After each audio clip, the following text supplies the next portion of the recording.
the first tune on the list is "I'm Every Woman" by Whitney Houston. When was the first time you heard that, and what does that? When was the first time I heard it? Yeah. Man, probably when it first came out. So I grew up in the 90s. I was born in the 80s, grew up in the 90s. So in my household, every Saturday was clean day. So we had to clean the house from top to bottom.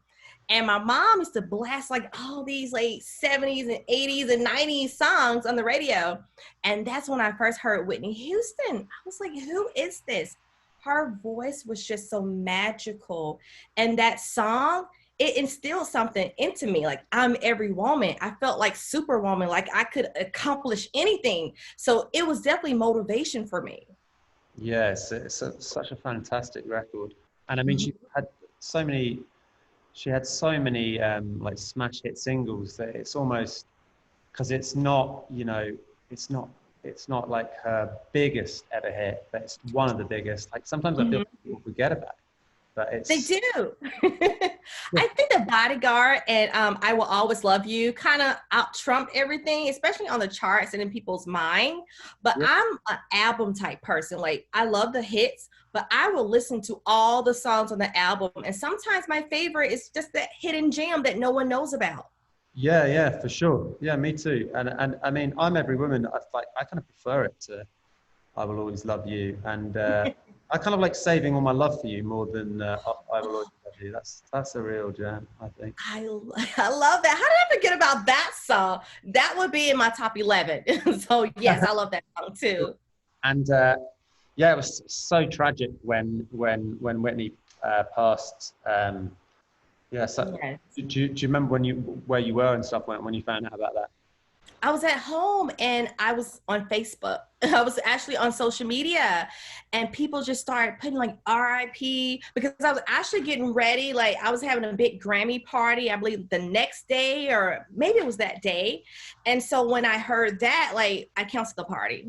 I was not even in the mood to celebrate because if you remember, I think it was the day of the Grammys or the Grammy party that happened. And I was just not in the mood anymore. Yeah. I mean, understandably, because it was one of the biggest losses I think that we've had in the music industry for sure. But you know, we still got those incredible records. Yes. And so the next tune on your list is "My Heart Will Go On" by Celine Dion. Did you know? Was the first time that you heard this when you went to see Titanic? Or was it on the radio after Titanic? No, it actually was Titanic. I believe when they were playing the previews of Titanic on television, that was the song that was on the commercial reel. And at that point in time, I had never heard of Celine Dion. And like I said, I'm a lyricist. I love strong vocals. So I had to find out who is this lady singing that song. And so when I found out who she was, I became a really big fan. And I always wanted to go see her in Vegas, but the tickets were a little bit out of my price range. So I just love listening to her on the radio or on my albums. And did you like the film Titanic? I did. I love Titanic. I'm a hopeless romantic. Okay, so when Leo DiCaprio, when he died at the end, like I feel everything. I was literally sad, and I'm just like, why couldn't she move over? It was enough room on the raft for two people. Move over. Oh, so, yeah. Well, because the thing about Titanic is when I went to see it, I think I was like 7 or something. I can't remember. But my mum, anyway, didn't let me see the end. I've still never seen the end. Oh, did I spoil it? Oh my God. No, you didn't. I know what happens, but it's like, is it like 10 minutes? I don't know. I still haven't got round to just putting on the last 10 minutes. Well, how long before the end does he die?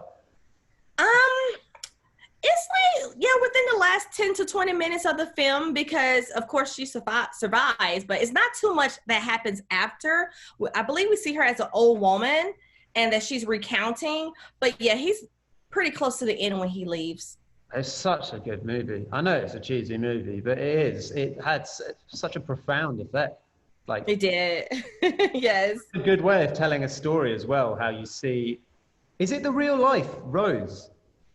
I think it was some fanciful parts to it. I want to say she could be based off a real character, but I know all the events that we saw in the movies, some happened, some didn't happen, but I can't remember which ones are the fiction and which is nonfiction.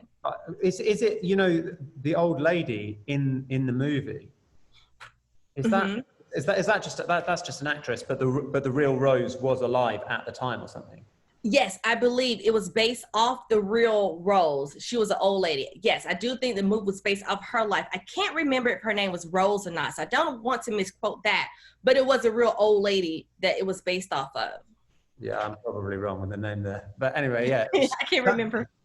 It was such a great movie. So the third and fourth tracks that you've chosen are both by Motown. You know, people, well, originally Motown acts, you know, they've kind of transcended that. And also there are some idiotic people who think that like Motown is like, you know, a genre rather than realize, I mean, I suppose it is, but it was, you know, it's a record label for art, yes, one of the greatest record labels, if not the greatest of all time, that, you know, was home to so many of the best singers and musicians and artists. And so the first is A Ribbon in the Sky by Stevie Wonder. I mean, what an incredible musician all round. People don't realize how incredible he is sometimes. Why did you choose that song? I fell in love with that song when I was in the 7th grade, and I believe it was an award ceremony at school, and I was in the choir, and we were like the background vocalists of this song. We were just kind of just doing, like, the part that we were singing in the 7th grade wasn't even in the song, okay? Like, it's no do-do-do-do-do in the song like that for anybody else singing it. But that's when I first heard the song when I was in 7th grade. That's when I first heard about Stevie Wonder, because keep in mind, I'm a child of the 90s. So this song came out a long time ago, and I didn't know anything about it, but I found out who he was. I found out, wow, this guy is blind, and he's playing the piano, and each of his notes has their own identity. Like, if you listen to his runs are all over the place, but they are all in harmony. He doesn't miss a pitch.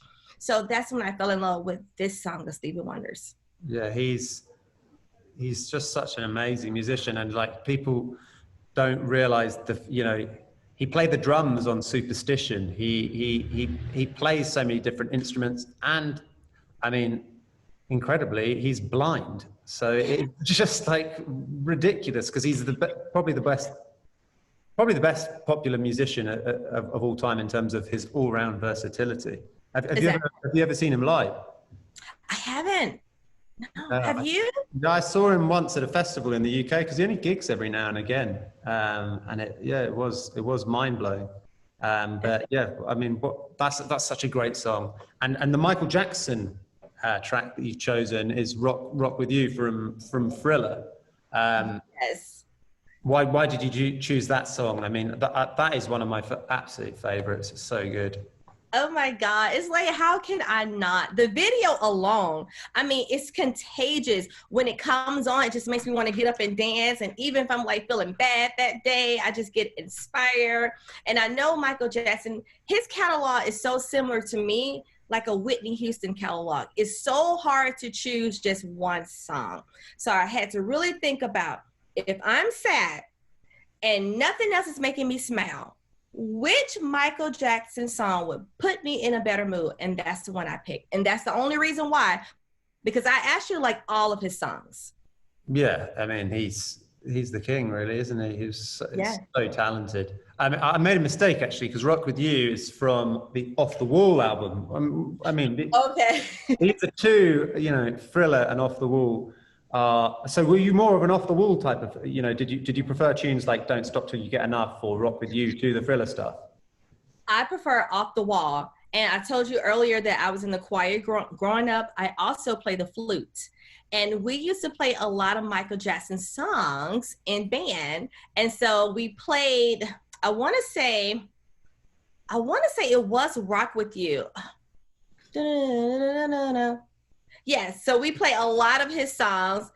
I mean, if you listen to the instruments in his songs, you can actually hear like the flutes and all that. And so I don't remember all the chords. I need to like brush up on that. But that's also when I fell in love with that song as well. Yeah, because I mean, because they're so catchy and they're so, you know, they work so much as pop singles. Some people don't realize that actually, like, Rock With You, like the chords are quite, you know, they're quite out there because being arranged by, you know, Quincy Jones and stuff, weren't they? Yes, yes. Quincy, that's the Godfather. That is the Godfather. It's like, I feel so, I can't even talk about the artist without talking about the creator of these artists. Quincy Jones, he worked with Ray Charles. He's been around forever. So he's the Godfather, okay? Yeah, yeah, absolutely right. And so the next track that you chose was James Brown track, Say It Loud, I'm Black and I'm Proud. And so, you know, I feel like during the era of James Brown, Marvin Gaye, you know, during the kind of like civil rights era, there were a lot more songs that kind of dealt with, you know, racial issues and civil rights and like helped make about change. Kind of more than we're seeing now. Like there are amazing, you know, protests and progress being made at the moment, but probably not the same level of music. I mean, maybe it's because we're in a pandemic and it's harder for people to record. But why do you think that is? Well, for me, James Brown's song really stood out to me because he was one of the first to do it. Before James Brown, no one was saying, I'm Black and I'm proud. Blackness wasn't thought about as being like something to be proud of during his era. See, now you have the Black Girl Magic, you have the Black Lives Matter. People know about it. But when you think about the zeitgeist of the time, that was prolific because that song could have easily went south.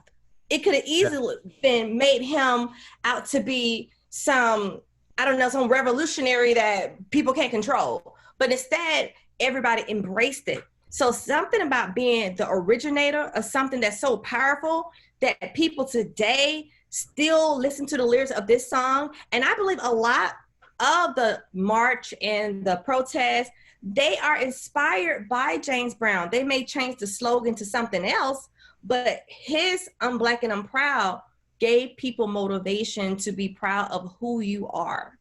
Yeah, I think you're absolutely right. And of course, he made the message all the more powerful by being, you know, the greatest. Like he was, and he really was a kind of, you know, a fearless performer and an amazing studio artist as well. Because I was talking with one of my previous guests, and they were saying, because I was immediately saying, you know, James Brown's such a great showman.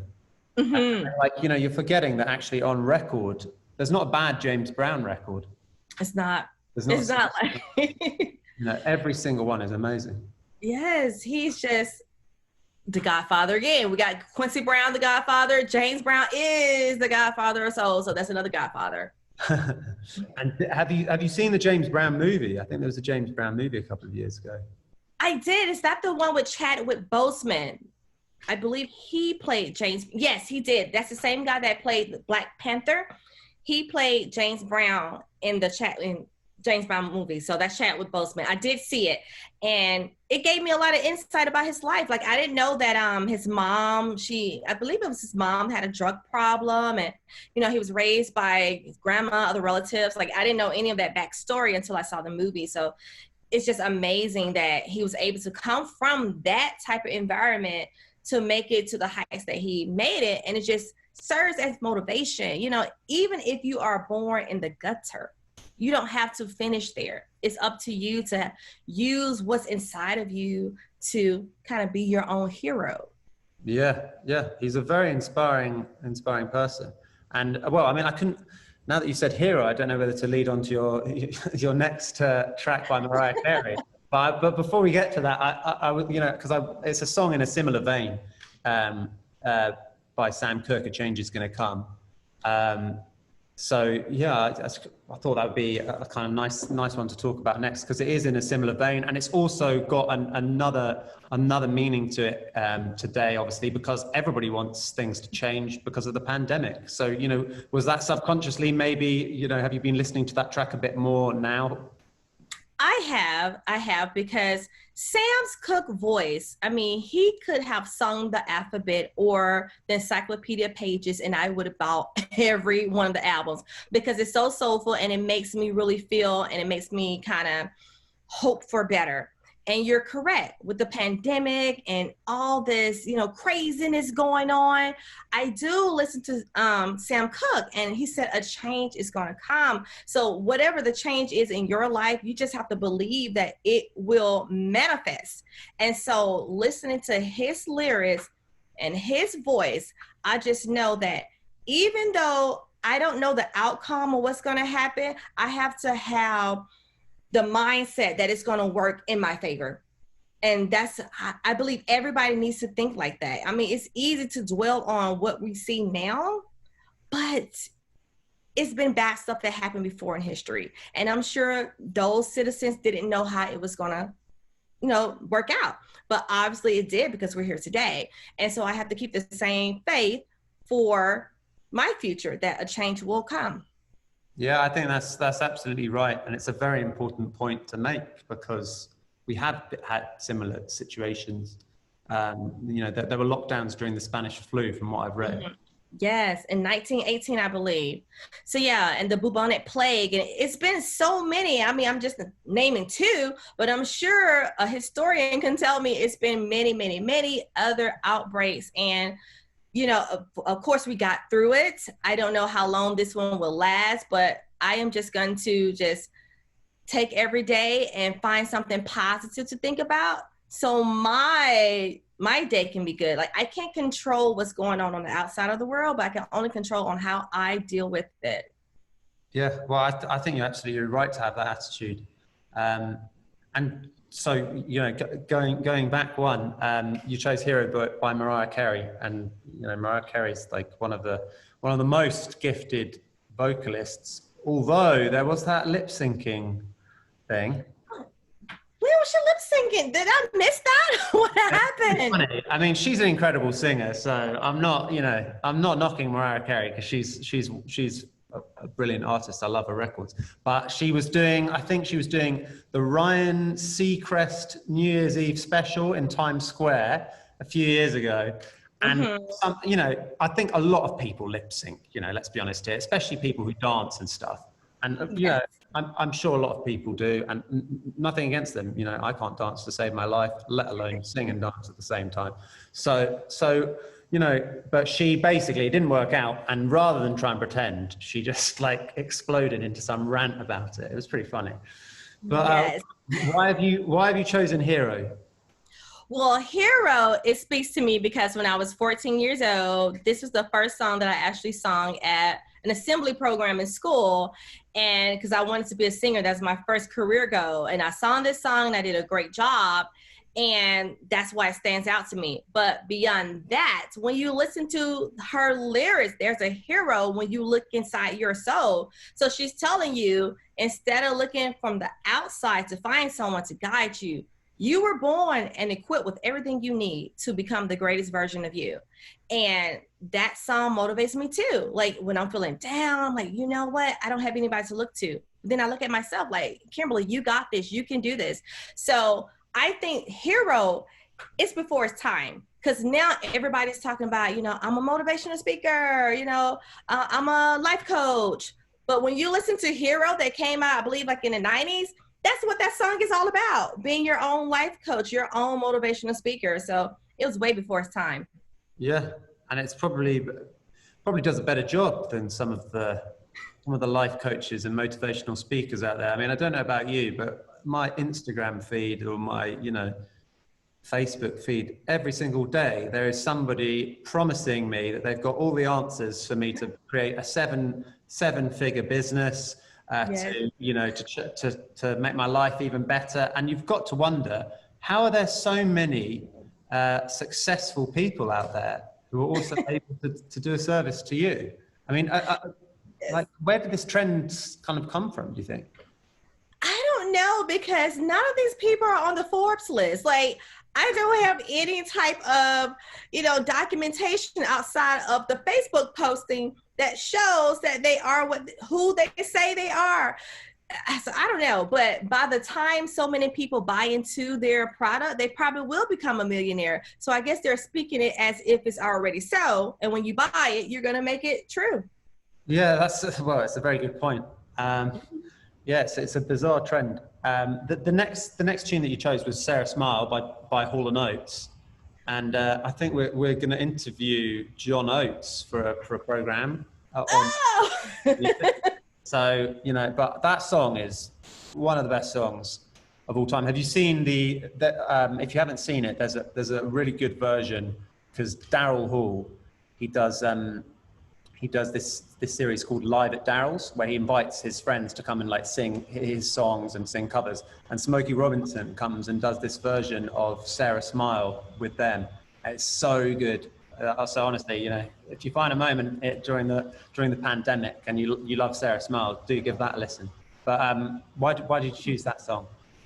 That's a love song. That's a love song. And like, I love to research songs, and I don't remember was it Hall or Oates, but someone was in a love relationship for like 30 something years with a woman. I think she was a stewardess, and he wrote the song from his heart. And I'm like, if I can get someone to write me a song like that, that would be fantastic. So songs like that brings about emotions. I'm all about poetry, and that song right there was just a love letter. It's just the poetry in motion. Yeah, it's a beautiful song. I think the Sarah, he went out with, don't know whether he married her, but they were suddenly like a long-term thing, and she wrote some of their songs with them. She wrote like the lyrics to like, and maybe the melodies to like a lot of their big hits, like Rich Girl and quite a few others. Yeah, she's like that I didn't know. That's amazing. Yeah, it's cool. Yeah. So the Gladys Knight song that you've chosen, "Midnight Train to Georgia." I mean, sometimes we've done some of these lists, and I've had to ask about the songs, like, so tell me about this artist and stuff. But here it's literally like all of these are absolute belters. They're just classics. And this song is so poignant. Like, do you remember the first time you heard "Midnight Train to Georgia"? Well, I'm actually from Georgia. Like, Gladys Knight, she grew up maybe 20 minutes from my house. So she has been a legend in my whole family forever. Like, I have family members that know her, that grew up with her, because the area that she grew up in is not too big. So I've been knowing about Gladys Knight since I was like 5 or 6, able to even talk. So a midnight train to Georgia is just paying homage to where I'm from. And her voice is just immaculate, okay? And the mere fact that she came from my neighborhood, and now she is an international legend. And her song, to me, this is the most famous song by Gladys Knight. It might be others that are really famous, but this is the one that sticks out in my head. And the mere fact that she's talking about going back to Georgia because of a bad breakup or relationship, she's coming back home. And her home happens to be my home. So that's amazing. It's really poignant. Yeah, and I think the lyrics as well is that, like, part of it is that they've moved to LA and they tried to make it, and they're coming home. Mm-hmm. What do you think about this kind of era? I mean, I guess it's been going since the 60s or earlier. This kind of mindset. A lot of people feel like they've got to move to Los Angeles to make it in entertainment and stuff. Does it really work like that? Do people, LA can be a lonely place, can't it? It can be a lonely place. And I think maybe at one point in time, maybe like in the early 90s or 80s, before the internet kind of shrunk the world and made it so small, you don't have to move to LA now. It's people that are making it in small towns that I've never even heard of before because of the internet. Look at me. I'm talking to you. You're in the UK. See how small the world is now? So you don't have to go to LA to be who you should be. You have to bloom where you're planted. So if you can't bloom in whatever city in America, LA is not going to do it for you. LA is if anything, oversaturated with people that have the same goals as you. So my advice is, it's always better to be a big fish in a small pond because you stand out. Rather than being a big fish in a big pond, I have so many fish to choose from. So if I was from a small town, I would perfect my craft in that small town and become the talk of the town and let LA come to you.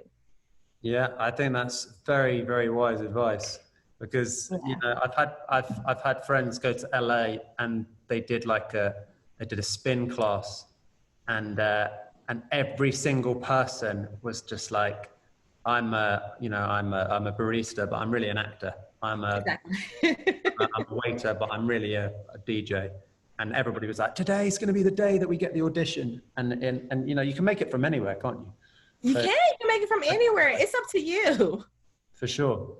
And so the final track that you've chosen is by one of the best singers of all time, who sometimes gets overlooked, I guess, just maybe because he's predominantly in 90s. His success came in the 90s. But A Kiss from a Rose by Seal is such an amazing record. Did you hear that in Ant-Man for the first time, or was that on the radio and stuff? It was in the 90s. It was a video show. I can't remember the name of it, but me and my sister, we saw it, and I fell in love with that song in the 90s watching the video show. And again, kind of like Sarah Smile, that is a love song. It's a metaphor. It's so many similes in that song. I told you, I'm all about poetry. And so when I'm hearing lyrics and he's comparing this and, you know, a kiss to a rose and, you know, lighten up his gray day, it's beautiful. I mean, if I just write these lyrics down and give it to somebody, you would swear that I just wrote you a love note. And that's just the lyrics from Seal's song. It's amazing. Yeah, it's a really beautiful song, and yeah, once again, Kimberly, like I've got to say, your music taste is very good, and I really appreciate you taking the time to come on Greatest Music of All Time, and you know, if you had to choose one song from this list as your favorite of all time, what would it be? Oh, that's such an unfair question. Okay, one song. I'm gonna have to think about the song that affects me the most. Probably Whitney Houston. It's gonna have to be I'm Every Woman, because I'm a woman and I feel like I'm Superwoman. I'm my biggest cheerleader. I feel like it's nothing that I can accomplish. If I put my mind to it, if I concentrate and I really want to do it, I can do it. I'm gonna have to say I'm Every Woman.